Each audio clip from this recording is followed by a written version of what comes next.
Good morning, everyone, and welcome to the 2025 User Group Meeting Cataloging Edition.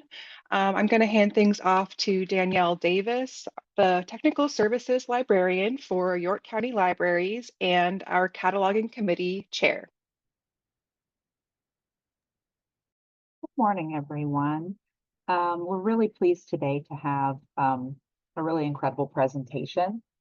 And I also wanted to just thank our committee member, Jacob Ingalls, who made it possible for me to connect with Anne and get this incredible presentation for us today. So I just wanted to throw that out there. And those of you who don't know me, I'm chair of the SPARC Cataloging Committee. Come join us, for our meetings. We have them quarterly. And I'm going to just introduce our presenters. So we have a brief bio here from Anne. As a library professional with over 20 years of experience, Anne serves as the tribal librarian for the Saginaw Chippewa Indian Tribe, where she is responsible for the Saginaw Chippewa Tribal Library, a public library open to all, the Saginaw Chippewa Tribal College Library, at a 2-year community college open to all, and the Maawn Library at an elementary school serving tribal members and descendants and members and descendants of other tribes. Grant writing and project management both play a large role in her duties in addition to regular library operations. And then we will also have Winnie joining us. And I'm going to, there's pronunciations in here that are unfamiliar to me, so I'm doing my best. Winnie Wem-Igawas, hope I did that okay, is a citizen of the Little Traverse Bay Band of Ottawa Indians, LTBB, and was raised in Harbor Springs, Michigan, the center of her tribe's traditional territory. She is the daughter of Robert and Beverly Nagagashi Wem-Igawas and the granddaughter of Richard Wem-Igawas. Evelyn Chingwa Wem-Igawas, Margaret Nagaanshi, and Barney Robinson. Ms. Wem-Igawas obtained a Bachelor of Science in Education with an English major, a language arts minor, and an Ojibwe bilingual bicultural education minor from Central Michigan University in 2000. She then served her tribe as both an employee and then as a member of the LTBB Tribal Council. As an LTBB employee, Winnie worked as an education specialist and then as director of archives, records, and cultural preservation. She also held several positions in the Saginaw Chippewa Indian Tribe of Michigan, in the education department and in their behavioral health programs. Okay, so I guess we're all set. Let's take it away.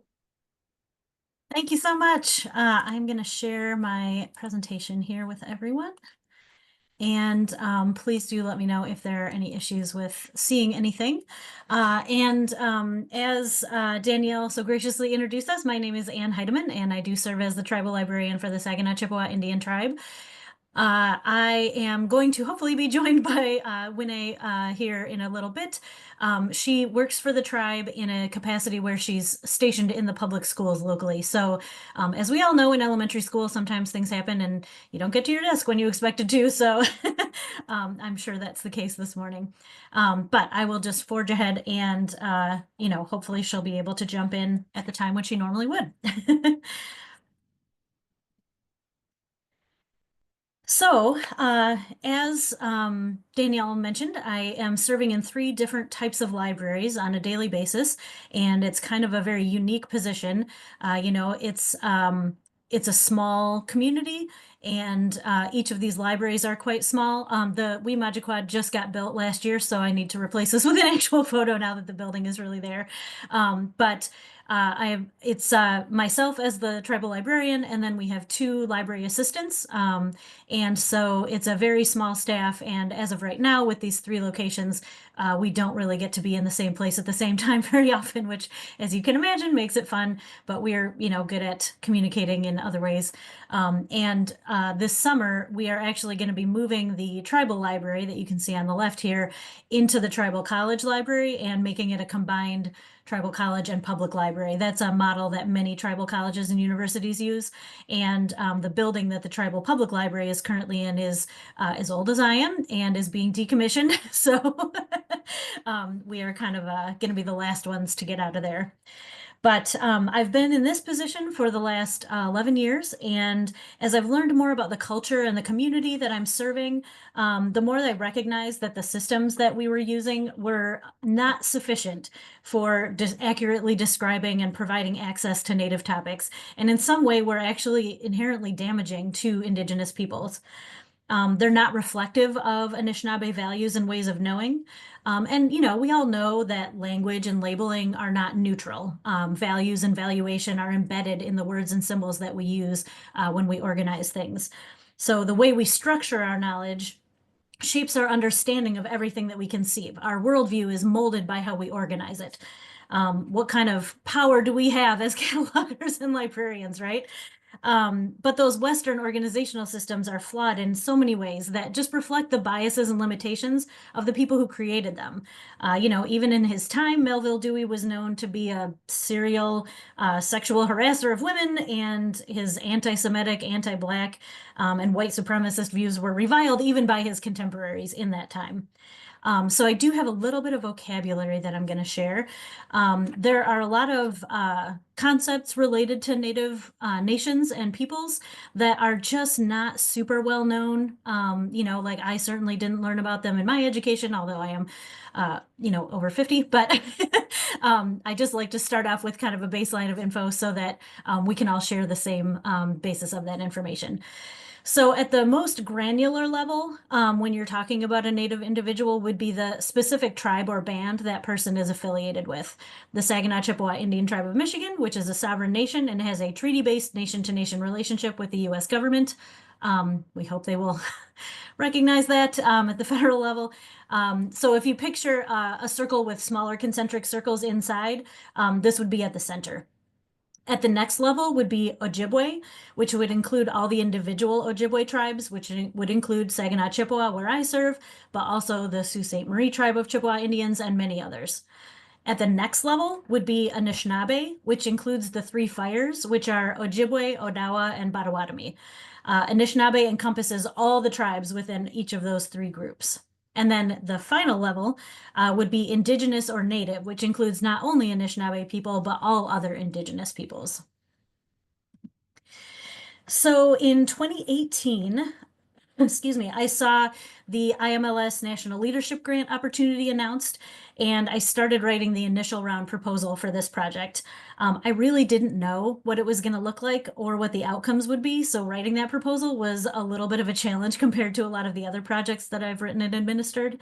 I knew that we would invite the community to take part in a review of the existing systems that we used in the libraries, which was Dewey at the public and school library and LC at the tribal college library. And then the group would work to determine what the next steps were. What that would actually look like, though, was a bit of an unknown for me. But as a settler myself, like I knew that it wasn't up to me and it couldn't be up to me to figure out what that was going to look like. So, you know, that's a bit of a leap of faith. We take community input in the form of surveys and suggestions, but really putting the trust in the community to say, this is your decision. You get to decide what this looks like. You know, as a librarian and a person who kind of likes to know who's in control of what. You know, that was a little step outside my comfort zone, but, you know, one that I chose. So we did get invited to submit a full proposal, and then we were awarded the IMLS National Leadership Grant in 2019. We were just really getting started on things in about March of 2020, and so then everything got shut down because of the lockdowns, and you know, we had to have some extensions in the project longer than what we had originally anticipated, but it did end up coming together well. So in the writing of the grant, I didn't want to just be myself alone trying to do everything. So we figured out, excuse me, a core team, which was myself, the then education director, Melissa Isaac, Professor Emeritus and language speaker, Dr. Benjamin Ramirez Schweganabe, and Native Studies faculty, Dr. Adam Haviland at the Tribal College. So the four of us got together via Zoom and tried to identify key people in the community that we thought might be interested in working on the project, while at the same time I worked with HR to hire a project facilitator. We wanted the group to represent various roles, departments, organizations, and viewpoints in the community. And then we did get a project facilitator hired, and they joined that core team. So we had a few people kind of come and go throughout the project. Again, pandemic times, a lot of ins and outs and things happening in people's lives. But Summer Peters was responsible for much of the first phase, which focused on the group learning about existing library systems. And then Ariana Crispin was responsible for the following phases and completing the project. So as that core group, once we had that facilitator on board, we identified some experts in the field that could share about various aspects related to the project, including those existing systems of library organization, both Indigenous created like Brian Deere and those Western systems, the history of Indigenous libraries, cultural knowledge, and so forth. So we heard from Anton Troyer, Cheryl Matoyer, Miranda Ballard Lewis, Jesse Lawyer, Laureen Roy, and many others. And after receiving all of those presentations, which again happened via Zoom, the group worked together to determine what the process should look like for moving forward. They really did fully consider all the existing systems that we had encountered and looked, could these be adapted? Is there something we want to, take off or inspired by an existing system? But really, they decided they wanted to look to the cultural knowledge that this community holds and come up with a system that's new to libraries, that's really based on the culture here, that belongs to the people who use the libraries. They also decided that it should be a learning tool, and that is why the system ended up being completely in Anishinaabe the language. So I don't believe that Winnie has joined us yet, has she? No, I haven't seen her yet. Okay, whoops, and I'm paging ahead here.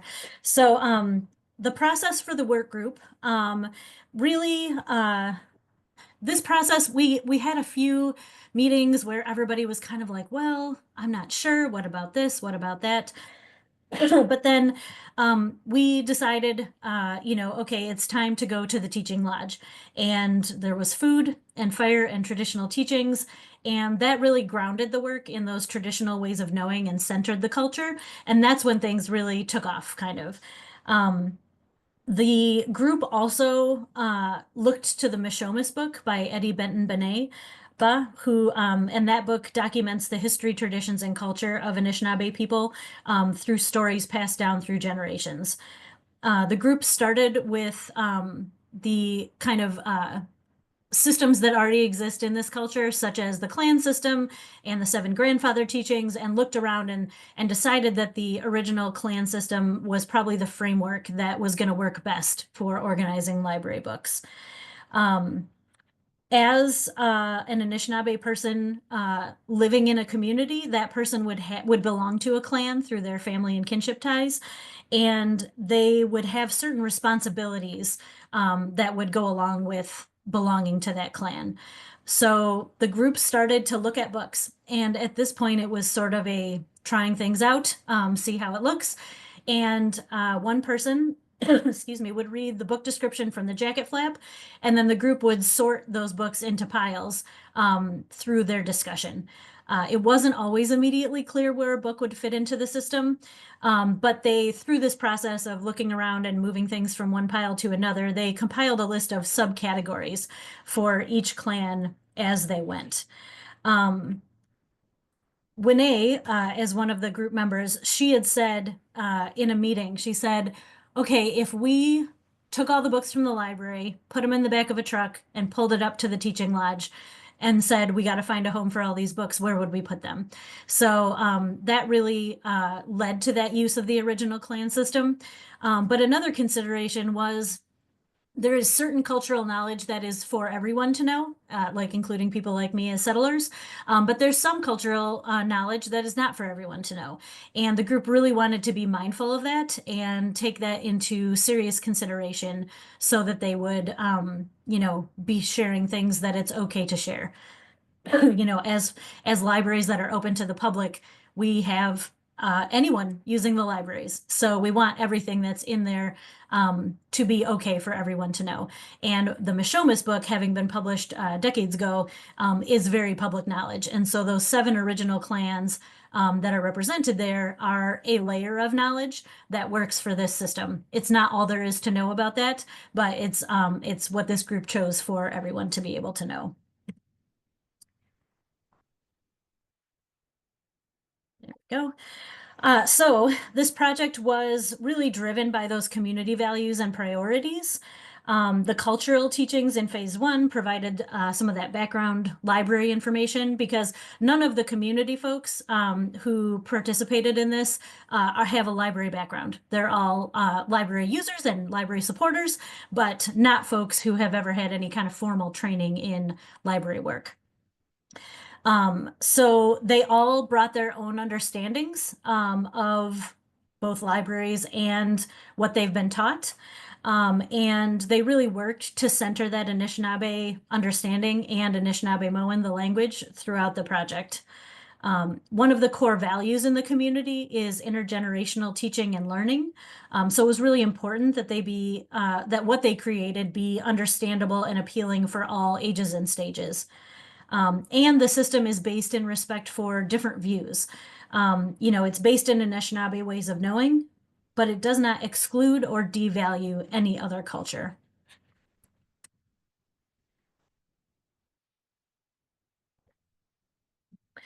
So having determined that the system should be in Anishinaabe-Moan, the group looked around and said, we've got a few language speakers at the table, but most of this work group and most of the community at large are not fluent speakers. There just are not very many fluent speakers at all. So language revitalization is a very high priority, and being able to make this system in the language provides an opportunity for everyone who uses it to learn.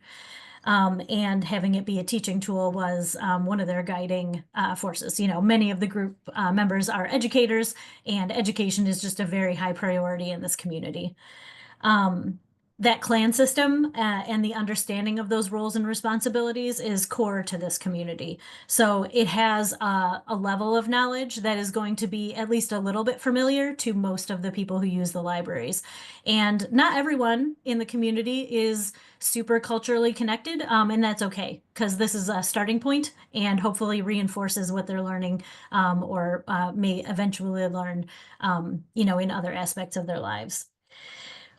So the understanding that this community has of those 7 original clans and the Mishomis book, it is specific to this community, and other communities might have different understandings of that information and how it applies to their own lives and their culture and their community. But the group really felt that trying to make a system that would be a one-size-fits-all was an impossible task. And the specificity of the cultural information is really what makes it special and what makes it specific to this community, what makes it work here. So, this isn't a system that everybody else can go out and just take and use, but hopefully other people will be inspired by the process and then do their own process to see what's important in their own communities. Another aspect that was really important here was acknowledging the Indigenous contributors, authors, illustrators, etc., to the books that are held in the libraries. We get a lot of questions, or I get a lot of questions in the libraries about, well, was this book written by someone who's speaking about their own experience? Was this book written by some old white anthropologist? There may be uses for both of those things, but they are not the same. And with Dewey and LC, there's not really, like, if you have 2 books on the same topic that are next to each other by those 2 differing viewpoints, there's not a way to immediately tell by looking at the book which one it is. Or what the authority of that author is. So that was another aspect that they incorporated into the system. And it's really all about relationships. So who that author is, what their relationship is to this community is what the group was getting at. They also felt very strongly that they wanted to push back against some of the ways in which those Western systems are biased. So Indigenous traditional teachings are not myths or fairy tales and shouldn't be treated as such because it's disrespectful. So they wanted to make sure that that was also reflected in the system.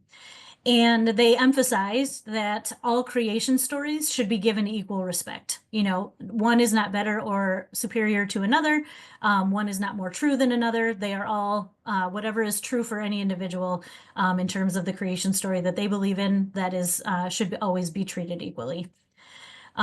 They also wanted to make sure that it was that the system was very clear that Indigenous people are living and Indigenous nations exist in the present day, because again, those Western systems tend to historicize Indigenous peoples, such as in the Library of Congress classification, just about everything Native goes in the E's, which is the history section, as though they don't exist right now. And that's, you know, incorrect and disrespectful.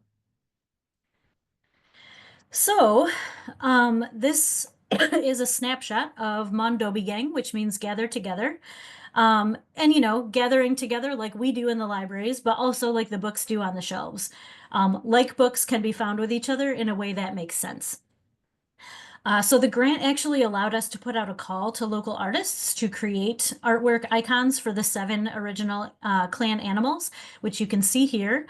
The group had many submissions to review and ultimately selected the work of Tristan Green, who happens to be a student at the Saginaw Chippewa Tribal College. And the group also, so when Tristan had submitted these, they were all the same color. And then the group really felt that having the system be color coded would be an added level of wayfinding and distinguishing the different clans from one another. So the group really looked at those colors carefully to choose colors that were harmonious, but also distinct from one another. You know, they're not like traditional colors, you know, like they don't have a deeper cultural meaning. But the group really felt that, you know, there's much tradition in this system, and that may be a level of information that's too deep to go into. Also, you know, Native people living today are just like the rest of us. They want things that look nice. And so choosing the colors was quite an enjoyable process for them. And I think ended up with something that achieved their goals of having it be, you know, harmonious, accessible, and easily distinguishable from one another. So things can be beautiful and also meaningful, and different aspects kind of build that together. This is the first system that I've used in a library, excuse me, that is really visually appealing in this way. You know, when they said, oh, we think we should have artwork be part of the call number. And I thought, well, geez, I can't believe I've never done that before. I don't think I've seen that, you know. A lot of libraries will have those genre labels from Demco or wherever, but having it be part of the call number itself was, I thought that was a really, really cool idea, and an appealing idea, especially for folks who are visual and who come into the library and they can see and recognize and connect to whatever thing that they're looking at. Also, the system uses those words in Anishinaabe Maawn, which reinforces those cultural teachings. And the system is from the community. So like this clan system is not new. Using it in a library is new, but it's based in something that has existed for time immemorial. And it's also not a secret code that you have to learn, you know, like especially with LC, people come in who are not familiar with it and they think, oh, this combination of letters and numbers is absolutely meaningless to me. And so having a system that is not so much of a cipher, I think is really positive. So we are currently working to reclassify the items in the collection, as well as classifying those new incoming items using the Maawn Doobiigeng system. Pardon me, I seem to have a little tickle. So you can see on the left here a photo of one book from each clan sitting next to each other. So this is not how they are arranged on the shelf because each clan is together, but this just gives you kind of a view of those different clans all together. And then on the right is kind of my cheat sheet for when I am going through and doing the reclassifying. So I will look at the book And in the words of the work group, they said, what is this book trying to do? What is it trying to teach me? What is it trying to impart? What is its purpose? And so I look at the book and I try to figure out what that is. And based on that, then each book will be assigned a clan and subcategory. And you can see on the right there, those, just a snippet of those. But everything that is on the book is in the language. However, my cheat sheet, because I am not a fluent speaker, also has the English, so that I can always look at those and make sure that I'm not confusing two words that are similar or whatever. We also have a lot of brochures available for anyone who comes in that has those translations as well. So we're trying to make it focused on the language, but also accessible to those who are not fluent speakers, which is most people. So in addition to that clan and subcategory at the bottom, then next we have that authorial authority sticker or label. Anishinaabe means, again, like I said at the beginning, belonging to one of the three fires tribes, and that is represented by a monoman or wild rice plant. That plant is extremely culturally significant and is, like if you were to think of one thing that is related to Anishinaabe people, wild rice monoman would probably be it. Then for people who are authors who are Indigenous but not Anishinaabe, we have Mayagi Anishinaabe, which is represented by a corn plant. And then for those who are not Indigenous, that is represented by a turnip, and that's Kawi Anishinaabe Awasiwak. So it's really obvious when you walk up to the shelf that you can see exactly where this book is coming from. And then each book receives a designation for the age group. These, I took this picture over at the college last year, and they all happen to be for grown-ups. So they say Natogid, which is adult or grown-up. Then for teens, there is Eshknigid, and for youth, there is Binojinik.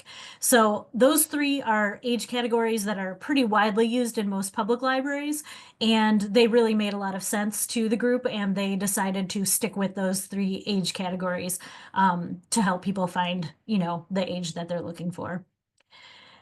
Each book then receives a designation as to the type of book that it is. So those with a silver circle are Adazokan, which is things that we know to be true and traditional teachings. And then the bronze or copper circle is Debajimoanan, which is embellished things. So you can see that those traditional teachings are in with the things that we know to be true, not in the folklore or fairy tale or whatever, where Native books have often, books about Native beliefs have often been put in the Dewey system, especially. So this is a lot of labels, and it is definitely a lot of spine real estate, but the group felt like having all of this information easily seen and, without even picking the book off the shelf, you can tell what you're getting, was really important. One thing that is different about this system from the systems that I have used before is that those Adazokan and Debajimoanan, they are shelved together. So we are not separating like fiction from nonfiction in the way that a lot of libraries do. Adazokan and Debajimoanan are not really a one-to-one for fiction and nonfiction because of those differences that I was just speaking about. But it's going to be interesting once we have everything done to see how this works over time. So far, it seems to be working really well. And that way, if someone's looking for books about, well, we can take our first category on the cheat sheet on the right here, Gigong or fish, and weighing is language. So all the books that we have that are about language or in the language for the purposes of learning it are together. So that includes, those picture books we have that are in the language or are in both the language and then English alongside for those language learners. Whereas if we were separating storybooks out, they would not be together. So, so far it seems to be good. Getting into the cataloging weeds a little bit here, our library, we partner with the local district library system for our online system. And it is library.solution from TLC or the Library Corporation. TLC and library.solution switched a few years ago to using a WYSIWYG editor, with the MARC records underneath, but inaccessible. So like I can view the MARC record, but I can't actually directly edit it anymore unless I choose to use a third-party software to export it, do my edits there, and then re-import it, which for a solo librarian, like I just don't have the time to be exporting records every single time.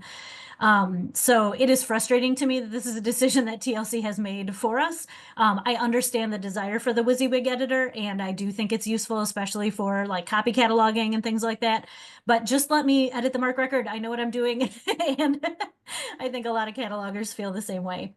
So anyway, we are kind of bending this system to meet our needs. You know, it was not designed for Maawn Doobiigeng, but I feel like we have figured out a way to make it work. So each of our 3 locations has a holding code that is a combination of the age group and the clan. So where previously we might have had a holdings code like juvenile fiction, now we might have Binojinik Mukwa, which would be children and bear clan. So that is true for every combination of age group and those 7 original clans. So that's the holdings code or the shelf location that shows in the catalog of where do you go to find this book. On the bib record for each item, I'm entering 3 local subject headings, which allow us to do some specific searches in the catalog, and either by keyword or by you know, exact phrase for the age group. So it's either the children, teen, or adult age group. Whether it's Atazokan or Dabajamoanan is another local subject heading. And then the authority of the author is the 3rd local subject heading.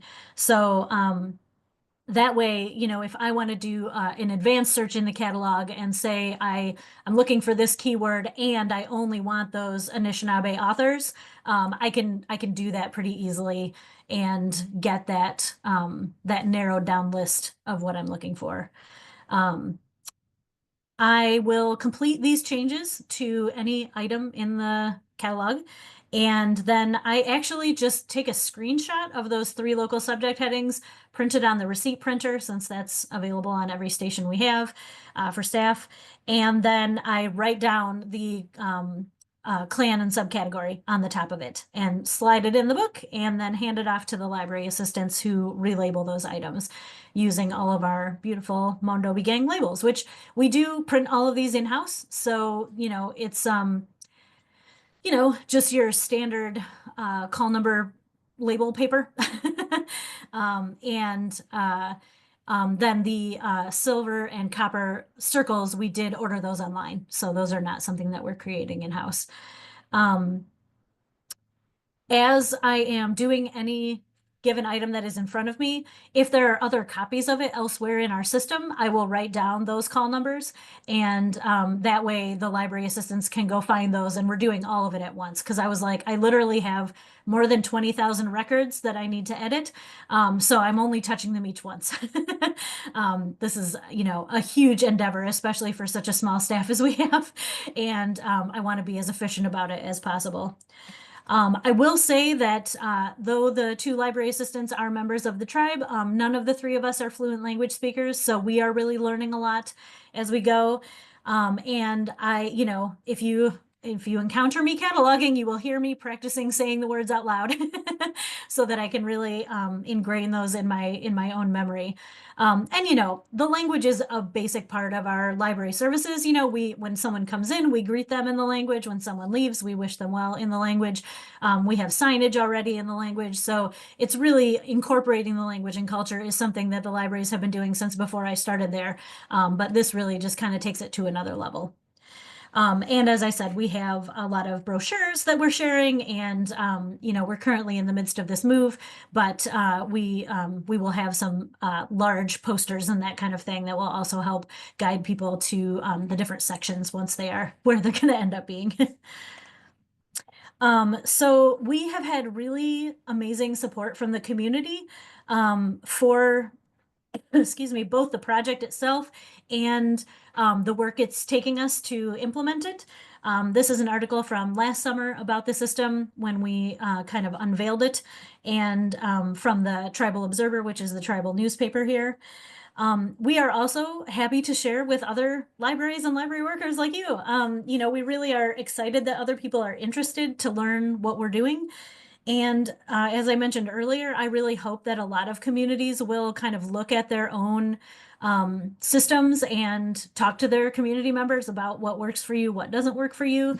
You know, in this current climate that we're in politically and everything, it is increasingly scary to trust your community. So I just wish for everyone that they will end up in a community where they can feel safe to do that. And you know, work with that community input to whatever extent is okay and safe for them to do. We do have a document that kind of outlines the history of how this was created. And again, that emphasizes that this system is really for this specific community, and we don't expect it to be applicable directly in any other community, but hopefully people will take inspiration from it. And we're really happy to share that process that we experienced to support other libraries who are taking on a community-based project. I had contact from a local university I don't know, a few months ago, and they have an LGBTQ student office, and they have a small collection in that office. And so they called and said, hey, we'd love to know more about your process so that we can go through a similar one so that we can have a system that really serves this LGBTQ office, you know, as well as possible, and takes into account the feedback and information from the people who use this office. So it's exciting to me that, you know, people are seeing the possibilities in a totally different context than I would have ever even thought of. And we're happy to be as supportive as possible of that.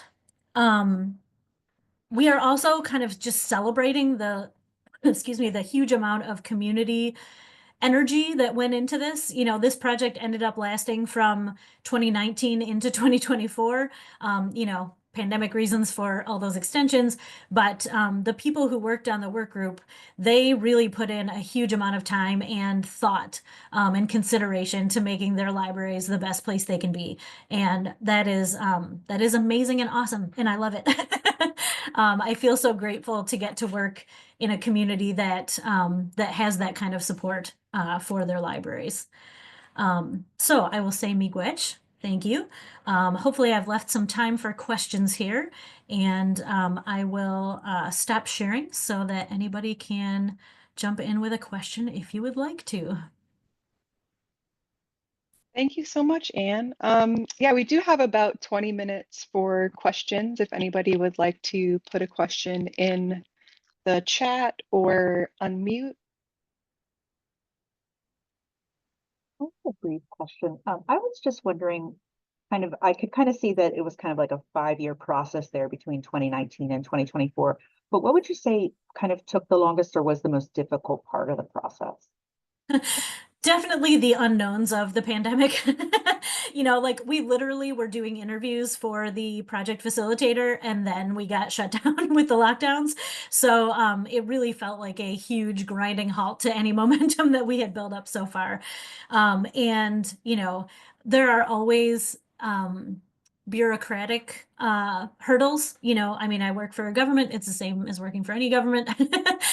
You know, things don't necessarily move super fast. But I would say that probably it was like 2022 to 2024 was the most productive part of the process. You know, when the real nitty-gritty work, and again, when the group was able to sit down across a table from each other and, you know, really connect and talk about the ideas.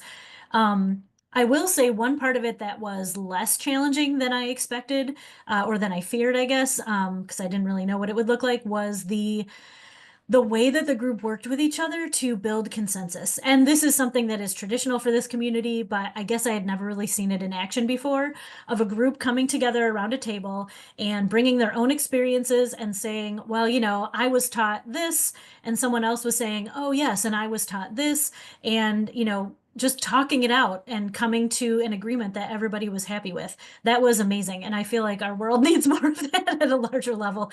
But it is not something that I have commonly seen. And, you know, I've been in libraries for like 25 years now, and it's, you know, we've all been in those committee meetings where you just go around in a circle and you never feel like you accomplish anything. And this was the opposite of that. So, Definitely, I feel like moving forward, the biggest challenges to me are just making time to catalog stuff, to get in there and do the reclassifying. As I go through, I am also weeding all of the collections because if I'm gonna take the time to reclassify it, I want to know that I really want to keep this item. And with our move of the Tribal Public Library into the college, we also will have slightly less shelf footage. So I need to do a little bit more weeding just for space purposes. Although I'm just saying to everybody, check out as many books as you can. help us make room. So, but yeah, I am definitely an optimist at heart myself. And I can see there are a number of places where like that kind of got me through the hurdles that we were facing. So, I would say keeping that positive attitude is pretty important.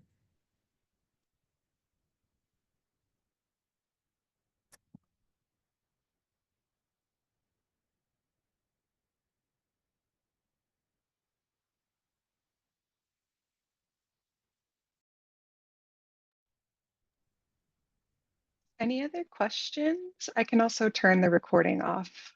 So I will do that right now.